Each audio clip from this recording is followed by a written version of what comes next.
नमस्कार, खबर एक्सप्रेस में आप सभी का स्वागत है। नजर डालते हैं अब तक की बड़ी खबरों पर। बांदा के फतरहा गांव में स्थित हजारों साल पुराने शिव मंदिर में खनन माफियाओं का खतरा मंडरा रहा है, जिसके चलते मंदिर के संत व ग्रामीण खनन स्थल पर अनशन कर रहे थे, जिन्हें पुलिस व एसडीएम ने बलपूर्वक मौके से हटा दिया। प्रशासन जांच की बात कर पल्ला झाड़ रहा है, तो वहीं संत समाज व ग्रामीण पट्टा निरस्त करने की मांग को लेकर अड़े हुए हैं। मंदिर के संत सरस्वती नंद ने मांग न पूरी होने पर समाधि लेने तक की चेतावनी दे डाली है। आपको बता दें कि यह मंदिर अति प्राचीन शिव मंदिर है। इस शिव मंदिर की खासियत ये है कि यहाँ पर शिवलिंग को स्थापित नहीं किया गया है, बल्कि यह शिवलिंग हजारों साल पहले से यहाँ मौजूद है। शिवलिंग पर 1100 शिवलिंग उभरे हुए हैं, जो पूरे भारतवर्ष में कहीं भी नहीं देखे जा सकते। मेरा नाम है बजरंगी शुक्ला। क्या हुआ? यहाँ सीओ साहब आए और चौकी इंचार्ज साहब आए, एसडीएम साहब आए, तो यहाँ नीलू अवस्थी और गुड्डू को लेके थाने आ गए और वहाँ अनशन को तोड़ के झंडा वंडा तोड़ दिया है, छानी छप्पा तोड़ के वहाँ सब सभी लोगों के ऊपर मुकदमा लिखने की धमकी दी। मोबाइल तोड़ दिया है, मोबाइल में वीडियो बना रहे थे वहाँ लोग, तो मोबाइल तोड़ के पत्थर में फेंक दिया गया है। मारपीट हुई। क्या नाम है आपका? सर जी नीलू द्विवेदी।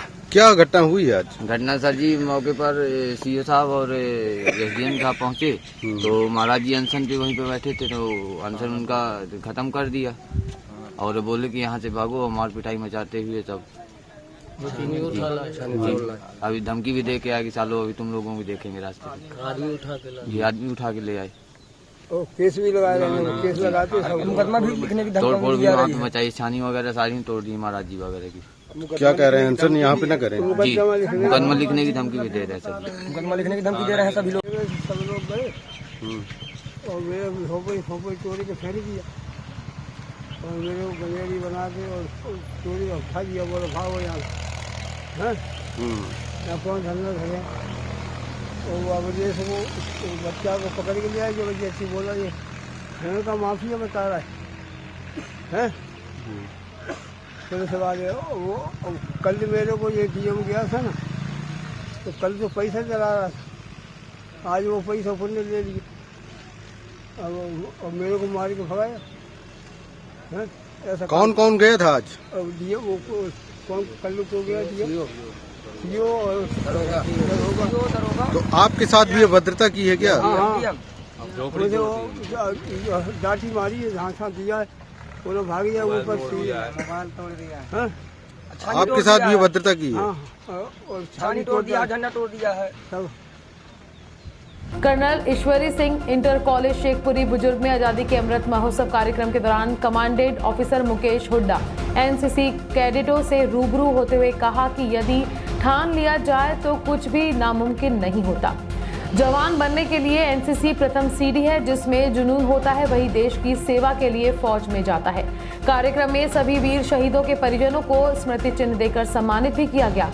इस कार्यक्रम के मुख्य अतिथि commanding officer colonel M K. Hooda, 58 battalion NCC Orai व विशिष्ट अतिथि सीआईएस कॉलेज के प्रधानाचार्य प्रेमनाथ एवं विद्यालय प्रबंधन कार्यकारिणी के वरिष्ठ सदस्य सूबेदार सोबरन सिंह मौजूद रहे। यह कार्यक्रम एनसीसी कैडेटों व शहीदों के परिजन तथा बटालियन के सूबेदार प्रवेश कुमार सिंह की उपस्थिति में हुआ।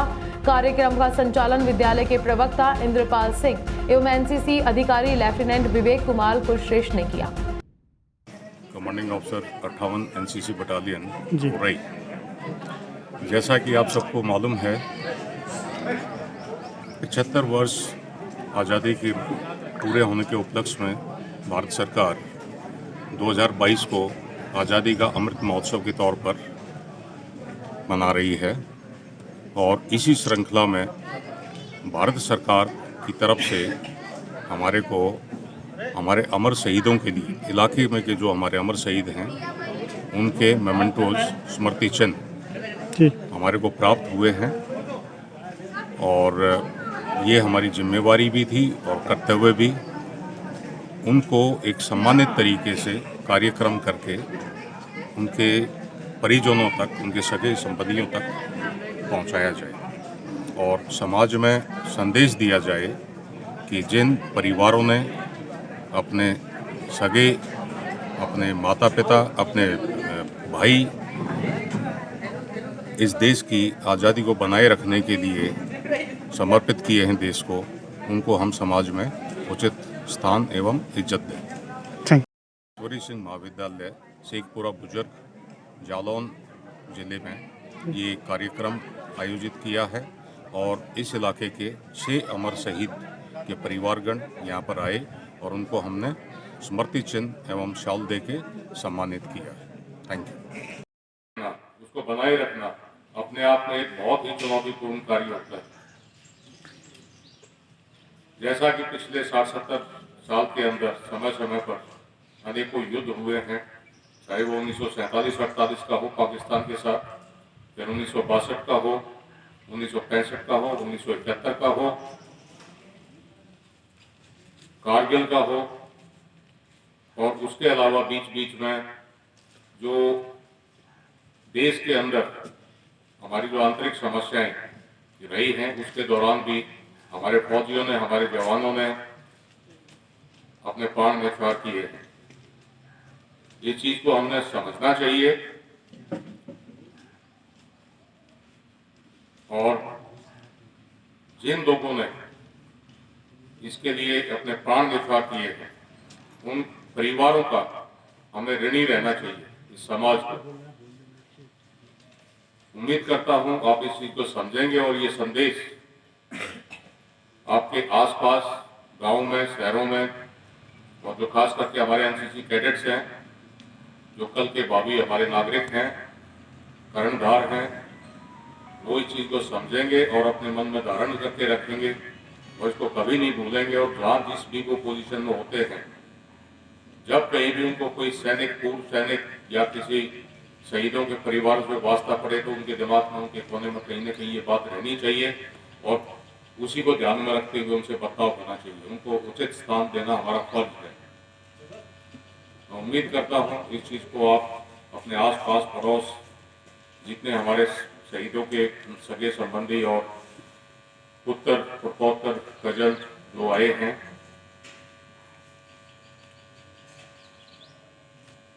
और ये आज 1 साल के लिए नहीं होना चाहिए। अगर इसको, ये तो एक याद दिलाने का एक बहाना है, ये थ्रू आउट रहना चाहिए, निरंतर रहना चाहिए। इसका जो जान दे के देश की हिफाजत कर रहे हैं, इसका कोई मुकाबला, इसकी कोई कीमत नहीं हो सकती। इसकी कीमत यही हो सकती है कि हम उनको उचित स्थान दें, इज्जत दें और उसको रिकॉग्नाइज करें। साथी मेरे घर खबर तो भिजवा दो, मगर बताना मत। तो कहता है कि साथी घर जाकर मत कहना, संकेतों से बतला देना। यदि मेरे बारे में माता पूछे तो नीचे सर लटका देना। यदि इतने पर भी ना समझे तो दीपक जला बुझा देना। साथी घर जाकर मत कहना, संकेतों से बतला देना। मेरे बारे में बहना पूछे तो आंसू 2 बूंद बहा देना। यदि इतने पर भी ना समझे तो राखी तोड़ दिखा देना। साथी घर जाकर के मत कहना, संकेतों से बतला देना। मेरे बारे में पत्नी पूछे तो चूड़ी तोड़ दिखा देना। यदि इतने पर भी ना समझे तो मांग का सिंदूर मिटा देना। साथी घर जाकर मत कहना, संकेतों से बतला देना। तो शहीद का जो दर्जा है, जो सम्मान है, वो किसी चीज से उसकी भरपाई नहीं हो सकती। उसकी भरपाई से कितना है कि समाज, देश और नागरिक जिस भी स्तर से हो सकता हो, उनके सम्मान के लिए, उनके सहयोग के लिए, उनके हर मदद के लिए तैयार होना चाहिए। और आप लोग कार्यक्रम में आए, आप सभी ने इस कार्यक्रम को सफल बनाया, इसके लिए मैं सभी का आभारी हूँ और प्रार्थना करता हूँ ईश्वर से कि इस मातृभूमि को सदैव अक्षुण्ण बनाए रखे और हमारे नागरिकों में इतनी साहस, इतना ताकत है कि हम कभी भी इस देश को हमेशा बुलंद रखें। और उन सभी परिवार के जो शहीद लोग परिवार से आए हैं, उनका मैं हार्दिक चरण वंदन, अभिनंदन करता हूँ। धन्यवाद। उन्नाव में होली पर्व को लेकर मिलावटखोर एक्टिव हो गए हैं। ऐसे में महंगे दामों में मिलावटी खाद्य वस्तुएं बेचकर मोटा पैसा कमा लेते हैं। मिठाई की दुकानों पर इन दिनों तरह तरह की मिठाइयां बनाई जा रही हैं। त्योहार को लेकर एक बार फिर से उन्नाव जिला प्रशासन सख्त हो गया है। मिठाई की दुकानों पर छापेमारी की गई। इसके साथ ही कई दुकानों में खाद्य सैंपल लिए गए। खाद्य विभाग द्वारा औचक छापेमारी के वजह से पूरी दुकानों में अफरा तफरी मच गई। किसी भी प्रकार के मिलावटी सामान बेचने पर दुकानदारों पर कड़ी कार्रवाई के लिए चेताया गया। एसडीएम के नेतृत्व में गठित खाद्य सुरक्षा एवं औषधि प्रशासन विभाग की टीम ने मिलावट के संदेह के आधार पर नमूने भी लिए। करी जा रही है खाद्य विक्रेताओं की दुकानों पर, तो किस तरह कार्रवाई हुई है, कितने नमूने लिए गए, क्या कार्रवाई?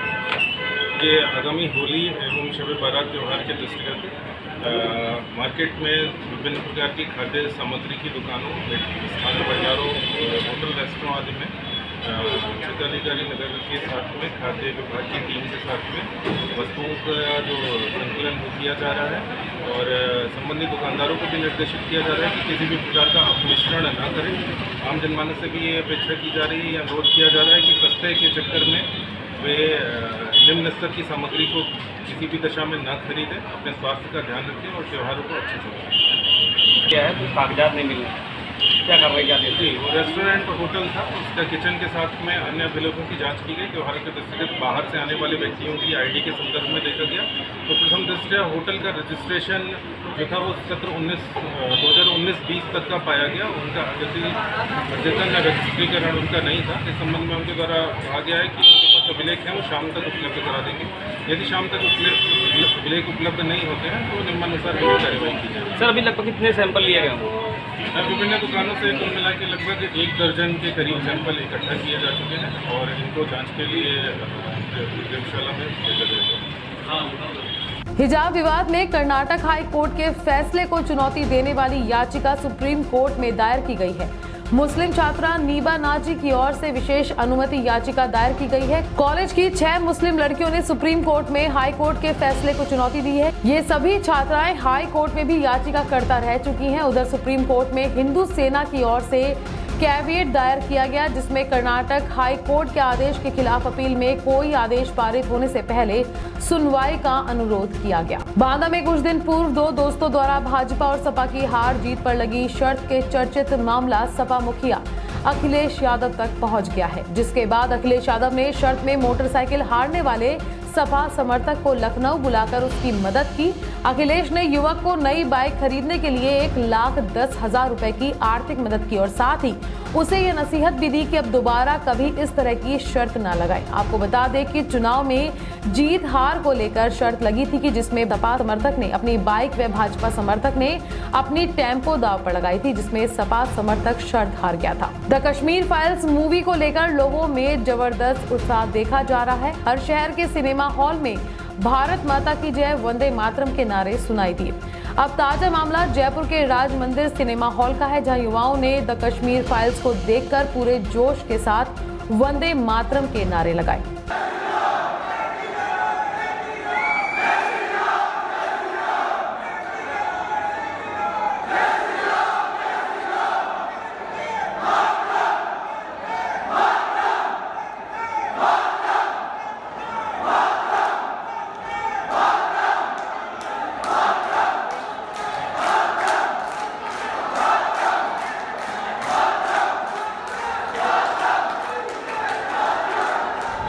खबर एक्सप्रेस में फिलहाल इतना ही। नमस्कार।